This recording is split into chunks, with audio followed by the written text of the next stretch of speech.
Welcome to JE zone e learning. आज हम बात करेंगे न्यू एजुकेशन पॉलिसी के बारे में। भारत की जो नई शिक्षा नीति आई है उसके बारे में। ये एक बहुत ही बड़ा बदलाव लेकर आया है, अहम बदलाव लेकर आया है। तो हम लोग बात करेंगे सबसे पहले कि स्कूल एजुकेशन में क्या बदलाव आया है, कॉलेज एजुकेशन में क्या बदलाव आया है, यूनिवर्सिटी एजुकेशन में क्या बदलाव आया है। तो बारी बारी से हम लोग सबको कवर करेंगे। सबसे पहले आपको बता दें कि जो MHRD ministry of human resource development था, मानव संसाधन विकास मंत्रालय था, इसका नाम बदल करके मिनिस्ट्री ऑफ एजुकेशन शिक्षा मंत्रालय कर दिया गया है। मोदी जी की कैबिनेट बैठक के बाद union minister Prakash Javadekar and Ramesh Pokhriyal ने जिन जिन बातों की जानकारी दी, उन सारी बातों को विस्तार पूर्वक हम आपके बीच लेकर आए हैं आसान भाषा में। तो बने रहिए हमारे साथ वीडियो के लास्ट तक, आपको हम पूरी जानकारी देंगे। सबसे पहले आपको बता दें कि ये जो एजुकेशन पॉलिसी है हमारे देश की थर्ड एजुकेशन पॉलिसी है, जो एक लंबे गैप के बाद 34 साल बाद एजुकेशन पॉलिसी में कोई सुधार आया है। तो आपको बता दें कि ये जो एजुकेशन पॉलिसी है ना, दुनिया की पहली ऐसी एजुकेशन पॉलिसी है जिसमें इतने ज़्यादा लोगों का सजेशन लिया गया। कस्तूरी रंगन के नेतृत्व में पूरे भारत के लगभग सभी डिस्ट्रिक्ट से सजेशन लिया गया, कई शिक्षाविदों से सजेशन लिया गया। आपको बता दें कि सबसे पहला एजुकेशन पॉलिसी 1968 में आई थी, जो कोठारी कमीशन के नेतृत्व में बना था। कोठारी साहब बहुत विद्वान आदमी थे।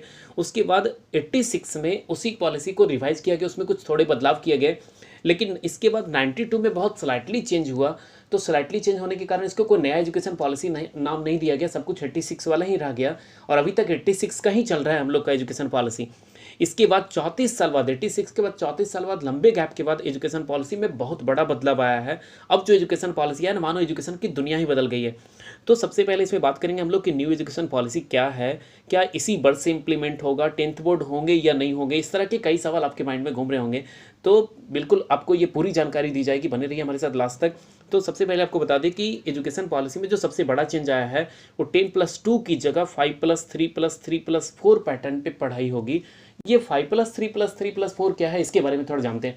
सबसे पहले बात करें कि 10+2 का मतलब है गवर्नमेंट आपको 12 साल तक अपने जिम्मे, स्टेट गवर्नमेंट के जिम्मे पढ़ाती थी। इसके बाद आप किसी यूनिवर्सिटी के अधीन पढ़ते थे।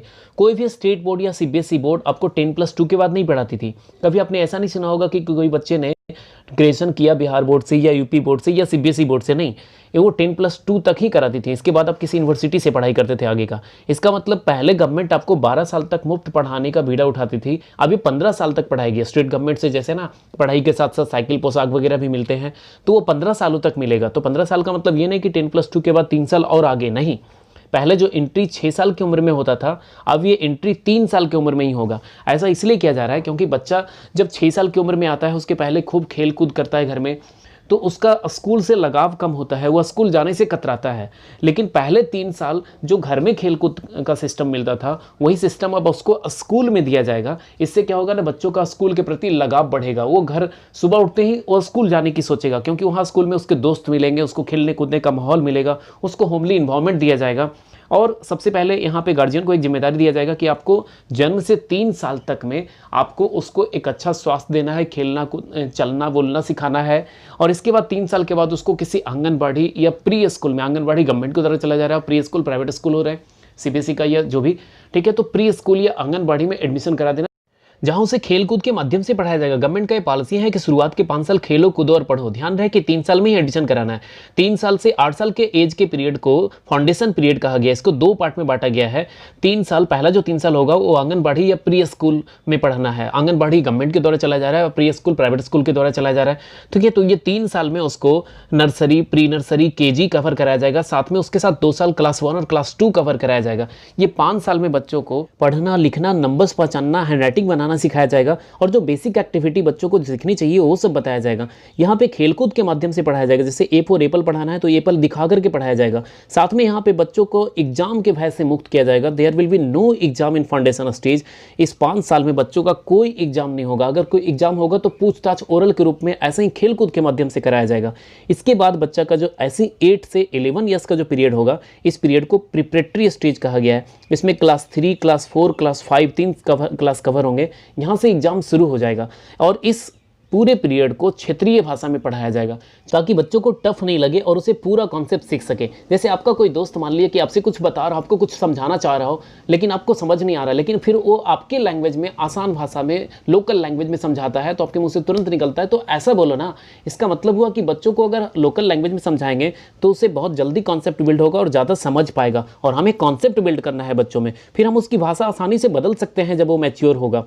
जैसे बच्चा 11 to 14 ईयर्स के एज में पहुँच पहुंचेगा, तो इस एज पीरियड को मिडिल स्टेज कहा गया है, जिसमें क्लास 6, 7 और 8 का क्लास उसको कवर कराया जाएगा और साथ में क्लास 6 से वोकेशनल ट्रेनिंग स्टार्ट होगा। असली चीज़ तो क्लास 6 से शुरू हो रहा है। वोकेशनल ट्रेनिंग का मतलब है कि जिसे हम इंजीनियरिंग या डिप्लोमा या टेक्निकल कोर्स में सीखने का सपना देखते हैं, वो अब ऐसी छोटी छोटी रियल लाइफ में यूज होने वाली स्किल हमें क्लास 6 से ही सिखाई जाएगी। ऐसा है कि हम पढ़ तो बहुत लेते हैं, बट हमें प्रैक्टिकल लाइफ में उसका कोई खास नॉलेज नहीं मिल पाता है।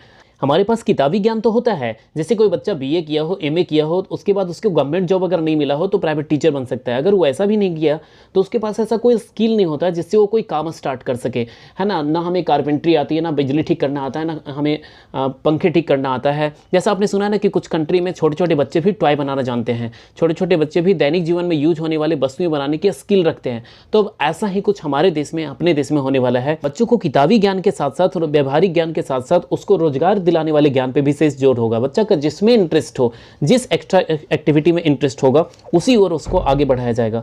बच्चा का एज जैसे ही 14 to 18 पहुंचेगा, वो हाई स्कूल का एज कहलाएगा, हाई स्कूल का स्टेज कहलाएगा। इसमें क्लास 9, 10, 11, 12 ये 4 साल कवर होंगे। जो आपका 5+3+3+4 का जो पीरियड था, इसमें लास्ट पीरियड है ये 4 ईयर्स का।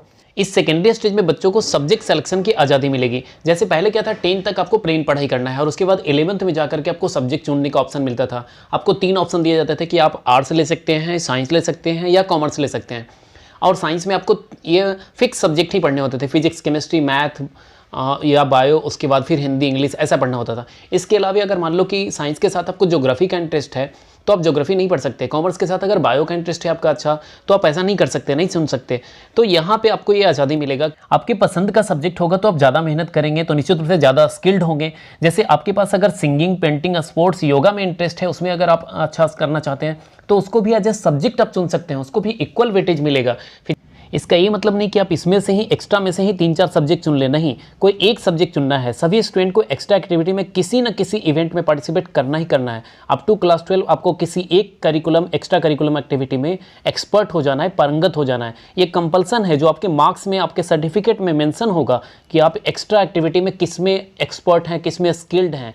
सब्जेक्ट सिलेक्शन में आप इंडियन लैंग्वेज के साथ साथ फॉरेन लैंग्वेज, विदेशी भाषाओं का भी आप यहाँ पे सिलेक्शन कर सकते हैं। German language, French language, Japanese language, बहुत सारे लैंग्वेज का कलेक्शन यहाँ पे आपको दिया जाएगा।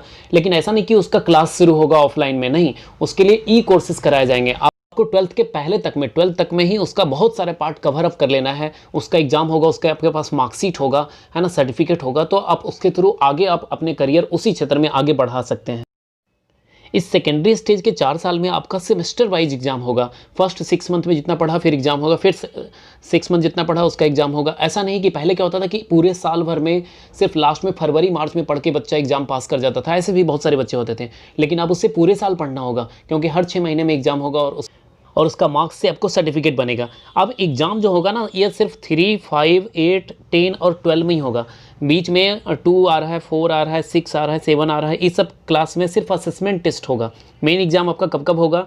3 से पहले तो कोई एग्जाम होना नहीं है, पहले बता दिया मैंने। तो 3 में होगा, 5 में होगा, 8 में होगा, और फिर 10 का बोर्ड होगा, फिर 12 का बोर्ड होगा। तो 10 और 12 का बोर्ड कंटिन्यू है, ऐसा नहीं सोचना है कि 10 का बोर्ड खत्म हो गया। बोर्ड खत्म नहीं हुआ, उसका सिर्फ पैटर्न आसान किया गया है। बोर्ड एग्जाम की अहमियत को कम कर दिया गया है। इसमें अब मार्क्स से ज़्यादा ये देखा जाएगा कि आपको नॉलेज कितना है, आप उसको कैसा अप्लाई कर पाते हैं, कितना अप्लाई कर पाते हैं, इस पे जोर दिया जाएगा।